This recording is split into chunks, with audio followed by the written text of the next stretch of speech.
Yo, party people. Okay, number 3. All right, so now we are in John chapter 7, or we're at the very end of chapter 7. So Jesus had just, so please go back and watch the first 2 videos. You're not going to know what the heck I'm talking about. So we're in John chapter 7, and we're just about done. Then we're going to go through as much as I can in chapter 8, okay? So chapter 7, we just covered where Jesus stood up at the last day of the Feast of Tabernacles, and he declared, if anyone thirsts, let him come to me and drink. He who believes in me, as the scripture has said, out of his heart will flow rivers of living water, right? So at this moment in the feast is when they're going around the temple 7 times, commemorating the fall of Jericho, and also there every day the priest would go and pour water on the altar to symbolize the rock when they were in the desert and they were thirsty. Moses was told to speak to the rock and it would bring forth water for the people. Instead he hit the rock, right? He smote the rock, but the rock still brought out water. Well, that rock is Jesus Christ, right? And out of the rock flowed rivers of living water, and it sustained them.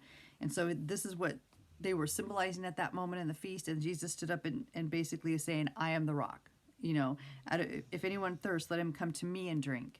He who believes in me, as the scripture has said, out of his heart will flow rivers of living water. So the priests are recognizing what he's doing. The Pharisees, Sadducees, all of those guys are recognizing it.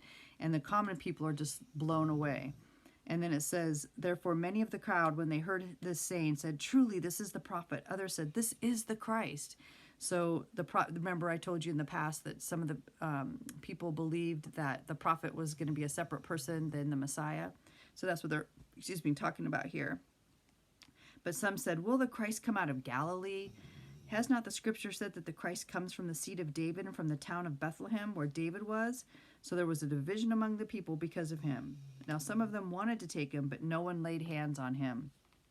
Then the officers came to the chief priests and Pharisees, who said to them, why have you not brought him? Because remember, the chief priests now are like sending the officers, their military division, go get him. So this is not Romans. This is the military division of the priests and the Pharisees. Or call it the military division, but the enforcers, right?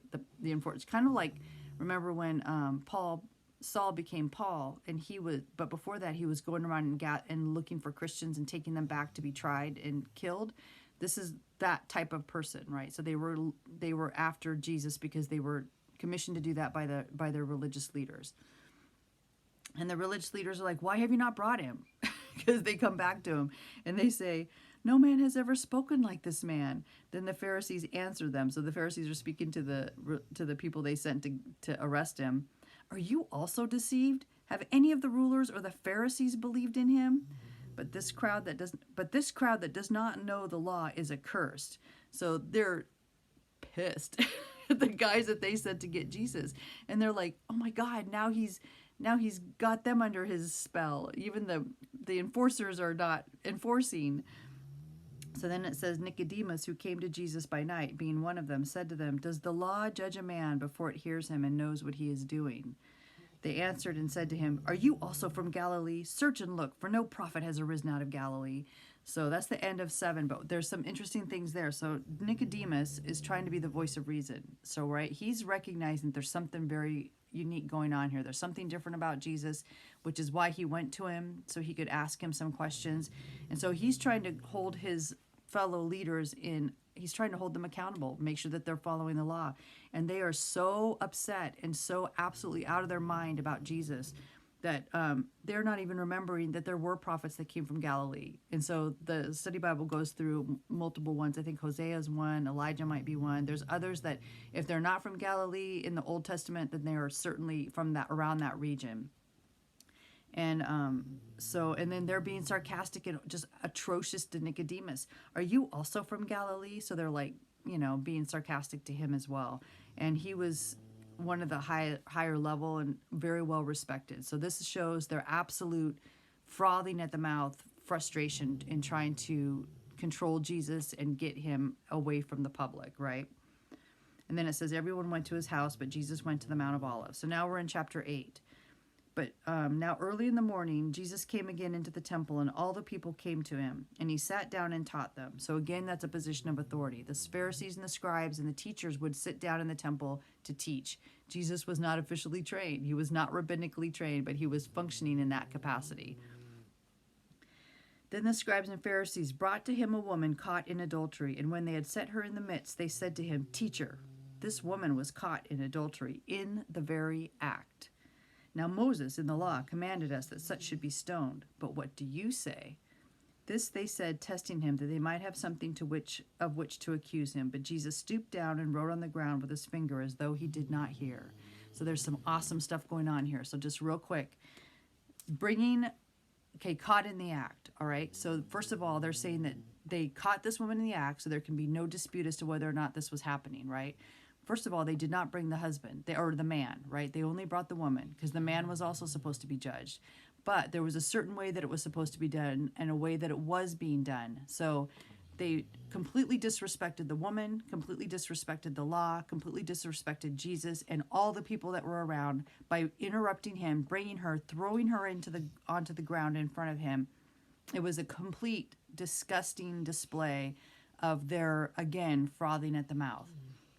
Furthermore, they were trying to test Jesus. So if he said she was guilty and allowed them to carry out a punishment, then he would be going against Roman law. But if he said he was innocent, if he said this was wrong and she's innocent and not to stone her, that he would be going against the law of Moses, right? Which actually isn't even, I don't even think it was the law of Moses. Again, there are a lot of things that they took from the law of Moses and began to create their own ways of handling the law of Moses, right? But even this was not being done right according to their laws. This was done improperly, completely improperly. And so what's interesting is everyone wonders, what did Jesus write? Because Jesus was writing on the ground, right? Well, one thing to keep in mind that the commentary wrote is that he was in the temple, right? The temple was filled with stones, right? Jesus is the rock. So he's down there writing on the rock.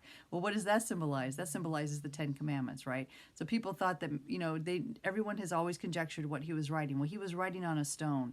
And so even him just writing on that is symbolic for what happened with the Ten Commandments, the creating of the Ten Commandments. So there's a lot going on here. So then when they continued asking him, because he wasn't responding, because they were doing everything wrong. They knew they were doing things wrong, and he knew they were doing things wrong. The people knew they were doing things wrong. So Jesus raised himself up and said to them, "He who is without sin among you, let him throw a stone at her first." Okay, so there's a very interesting way to listen to what he said right there. What he is saying is all of this crowd of people that were just foaming at the mouth, wanting to make a public display of this woman in front of Jesus to discredit him and her, and of course, just make a scene. He said to them, "The person in this crowd that is without sin, you get to throw the first stone." Okay, so that's a different way of looking at what you're hearing, right? So no stone can be thrown. The first stone that gets to be thrown is by the person that is without sin. Go ahead, right?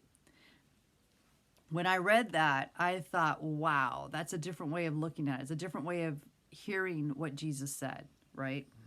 And again, he stooped down and wrote on the ground. So then he says that, and then he's like, "All right, let me know when you're ready." So he sits back down on the ground and starts writing. Then those who heard it, being convicted by their conscience, went out one by one, beginning with the oldest, even to the last. So because clearly, usually with age comes wisdom. So the oldest person decided, "All right, I'm out of here. I'm done."